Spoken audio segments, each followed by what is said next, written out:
Steve, just an incredibly tense scene unfolding right now on the Dartmouth Green in Hanover. Behind me is a line of about 24 riot police. These are state police troopers who are dressed head to toe in helmets, pads, shin guards. They are standing only about 10 feet away from this group of protesters. Now, these protesters have been here for hours. They first set up around 5 o'clock today.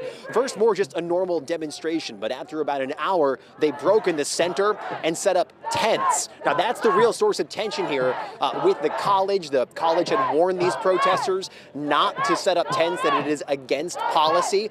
And over the last hour and a half or so, we have seen a growing and growing police presence here. You can hear the chants right now coming as we actually see two of these officers coming towards the line. This is exactly what we've been watching them do over the last 45 minutes or so, taking these protesters away one at a time, putting them in zip tie handcuffs, and then taking them back to these vans that they have backed onto the Dartmouth Green. We can see 3 of them here. There was another one of them there earlier as well.